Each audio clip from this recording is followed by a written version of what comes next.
Hello friends, good morning. Welcome সবাইকে আমার চ্যানেলের পক্ষ থেকে। তো তোমরা সবাই কেমন আছো?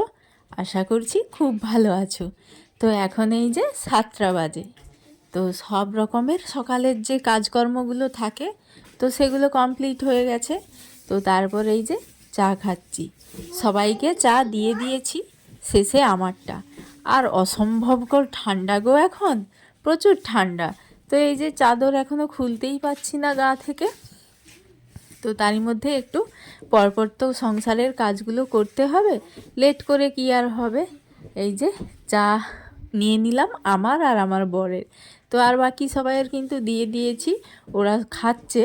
তো আমার বরের যেহেতু একটু লেট হচ্ছিল বলে তাই ভাবলাম যে একসাথে দুজনে খাবো। তো এই যে আমি বসে পড়েছি এখানে আর কথাও বলছি। তো এই যে এক গ্লাস পুরো চা খেলাম, চা খেয়ে শরীরটা একটু গরম করে তারপর আবারও কাজে লেগে পড়লাম। তো কীভাবে মেঝে টাইলস খুব সহজেই পরিষ্কার করা যায় তো দেখো তোমরা। তো আমি নিলাম এই যে তুলোতে করে একটুখানি নেল পালিশ রিমুভার যে থাকে, তো যে যেই ব্র্যান্ডেড ইউজ করে তো সেইগুলো। তো আমি কিন্তু এইভাবে আমার টাইলসগুলো যেখানে যেখানে দাগ পড়ে যায় তো সেগুলো আমি পরিষ্কার করি। তো দেখতেই পারছো, তো নেল পালিশ লেগেছিল, আসলে বাচ্চারা দুষ্টুমি করে নেল পালিশ লাগিয়ে ফেলে, তো সেই কারণে ওগুলো কেন বা অন্য কিছুর যদি দাগ থাকে তো আমি ওইটা দিয়েই পরিষ্কার করি, নেল পালিশ রিমুভারটা দিয়ে। তো আজকে হচ্ছে বুধবার, তো বুধবার এখন সকালবেলায়, তো যেহেতু বৃহস্পতিবার সব রকমের ঘর পুরো ঘরটা একদম পরিপাটি করে ধোয়া মোছা করতে হয়, তো অনেকটাই চাপ পড়ে যায় উপরের ঘর নিচের ঘর। তো তাই না, আজকে আমি উপরের ঘরটা পরিষ্কার করে নিচ্ছি। আর এই যে আমার ওই টাইলসের এগুলো তো ঘরটা, তো সব সময় কিন্তু এই মপ দিয়ে মোছামুছি করি।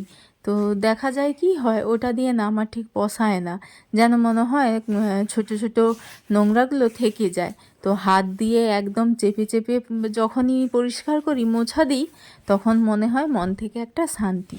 তো আগে খাটের নিচ টিচগুলো এগুলো মপ দিয়ে করে দিয়েছি পরিষ্কার, তারপর কিন্তু হাত দিয়ে আর বাকিগুলো মপ দিয়েই করে নিলাম। তারপর সিঁড়িটাও মুছে নিলাম।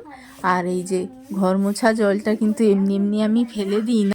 এখন যেহেতু ছাদে মাদুর টাদুর পেতে আমরা বসছি, তারপরে জামা কাপড় সব কিছু রোদে টোদে দিই, তো তারপরে মাঝে মধ্যে আমি ধুইয়েই দিই। তো এখন সেই অভ্যেসটা চলে গেছে। তো আবারও এই যে শীতকালে কিন্তু খুব ধুলো হয়, তো সেই কারণেই কিন্তু আমি ধুইয়ে দিই ঘর মোছা জলটা দিয়ে। তারপরে এই যে এখানে যা উপরে সমস্ত বলতে গেলে আবর্জনা এই ছাদের কোণাতেই মানে ফেলা হয়, ঝাঁট দিয়েই রেখে দেওয়া হয়, একটা সময়ে নিয়ে যাওয়া হয়। তো আজকে অনেকগুলো হয়ে গেছিলো, সেগুলো কিন্তু নিয়ে নিচে ফেলে দিয়েছি। তারপর এই যে একেবারে স্নানটা কমপ্লিট করলাম, স্নান সেরে এই যে পাপোশ এইসব সমস্ত কিছু ধুয়েছি। তারপর পোশাক জামা কাপড়ও যে কেচেছি, তো সেগুলো একেবারে এই যে ছাদে মিলতে এসেছি। আর ছাদটা দেখে না আমার বেশ ভালো লাগছে।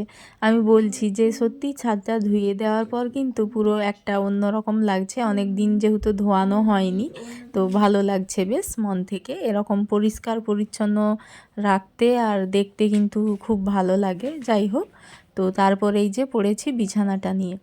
বিছানার মধ্যে এই যে এতগুলো শীতের বিছানা মানে একটা মানে কাঁথা কম্বল, তো নানা রকমই জিনিস, তো এগুলোকে গুছিয়ে রেখে দেবো, বেশ সুন্দর দেখতে লাগবে। বিছানা মানেই ঘরের মধ্যে কিন্তু বিছানাটাই কিন্তু সৌন্দর্য আনে। তো তাই এই যে বিছানাটা একদম গুছানো আমার হয়ে গেছে। তো একটা সাইডের কোণার মধ্যে করে এগুলোকে রেখে দিলাম। তো আজকে যেহেতু ছাদটা ধুয়েছি তো ভেজা আছে, তো মাদুরটা পেতে যে এগুলো দিই না রোদে, বালিশ আর ব্ল্যাঙ্কেট এগুলো, তো আজকে আর দেবো না ভাবছি, তো সেই কারণে এই কোণাতেই গুছিয়ে রেখে দিচ্ছি। তো তারপর এই যে ঠাকুর প্রণামটা সেরে নেব আর জানালাগুলোও খুলে দেব এখন।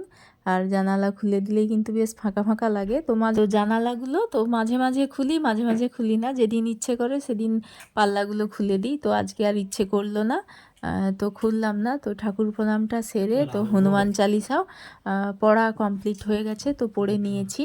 আর এইবার সোজা কিন্তু যাব নিচে। তো নিচে এসে নিচের ঘরের ঠাকুরের ঘরে পুজোটা সেরে নেব ঝটঝট করে।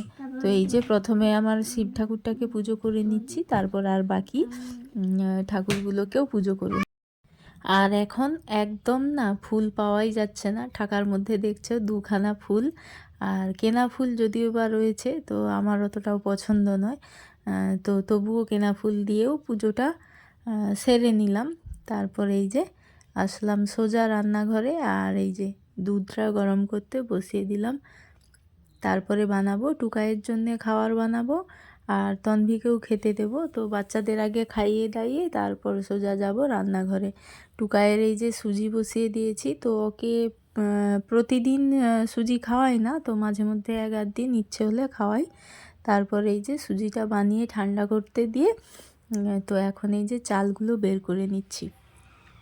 আর আজকে হচ্ছে আর একটা স্পেশাল জিনিস হবে, তো সেই কারণেই চালটা একটু ভিজিয়ে রাখবো। তো দুটো পাত্র করে চাল বের করছি, দেখতে পাচ্ছ। তো একটা পাত্রে রান্নার জন্যে, আর একটা পাত্রে তো একটা কিছু বানাবো, তো সেটা সন্ধেবেলাতেই দেখতে পাবে। আর এই যে দুধটাও, কথা বলতে বলতে আমার দুধটাও গরম হয়ে গেছে। তো টুকাইয়ের সুজিও রেডি, তো ওকে একেবারে খাইয়ে দেব। তারপর এই যে টুকাইকে খাইয়ে আর এই যে তন্ভিকে খাওয়াচ্ছি। তো মুড়ি আজকে ছোলা সিদ্ধ, তো মুড়ি ওকে খাওয়ালাম আর আমি খেলাম। তারপর সোজা এই যে চালটা নিয়ে রোদে দিয়ে দিলাম, এই চালটা একটু রোদে দিলাম। তারপর আসলাম এই যে রান্নাঘরে। আজকে একটা নতুন রকম বলতে মাঝে মধ্যে হয়, তো অনেকটা ছাড়া ছাড়া। তো এই যে কলা গাছের কাণ্ড, তো এটা হচ্ছে থোড়, তো এটা আজকে রান্না হবে। আর আজকে হচ্ছে ভাজা করব। আর এটা না কাটতে অনেকটা সময় লাগে, তাই একটু রান্না বসানোর আগে তো এটা ধীরে ধীরে কেটে নেব। তো এই থোড়গুলো কাটার প্রসেসিং আছে, তো সেই প্রসেসিং করেই কাটতে হয়, না হলে ভালো হয় না। তো এই যে ভেতর থেকে যে লোমের মতো উঠে আসছে, তো এগুলো না থাকলে ভালো লাগে না। তো এইভাবে কায়দা করেই বের করতে হয়। চাকা চাকা করে কেটে নিয়েছি, আর মাঝখান থেকে একটা একটা করে এইভাবে করে এগুলো বের করতে হয় তুলো তুলো মতো। তো তারপরে আলু কাটার মতো যেমন করে আলু ঝুরি ঝুরি করে কাটে, তো এইভাবেই কাটতে হয়। তো পুরোটা কেটে রেডি করে তারপর এই যে উনুনটা ধরিয়েছি আর ভাতটা বসিয়ে দিচ্ছি। চালটা তো একটু আগে থেকেই আমি ভিজিয়ে রেখেছিলাম, তো সেটা এখন দিয়ে দিলাম। তারপরে এই যে অনেকটা সময় বাদ তো রান্না বান্না কমপ্লিট হয়ে গেছে, মোটামুটি একটা রান্না চলছে, আর নারকেল কুড়ালাম আর রান্না কমপ্লিট। এই যে পুঁই বীজ, তারপরে হয়েছে কুঁদরি আর গাজর পোস্ত, তারপর ডিমের ঝোল বানিয়েছি, আর কয়েকটা মাছ ছিল, তো মাছের ঝাল করেছি। আর হয়েছে ওই যে থোড়টা ভাজা। তো একেবারে সন্ধেবেলায়, তো সারা বিকেল একদম ব্লগ করাই হয়নি। তো শীত পড়েছে, তো শীতের কারণে এই যে পিঠে বানানো হচ্ছে, তো পাটিসাপটা পিঠে। তো প্রথমের দিকে তো আমি বানাচ্ছিলাম, দুটো চারটে বানিয়েছি। তারপর এই পিঠেগুলো না মা ভালো করেই বানাতে পারে, আমি পারি না, তো তাই মা বানাচ্ছে। তো চলো আজকের মতো ব্লগটা এই পর্যন্ত। গুড নাইট, টাটা সবাইকে।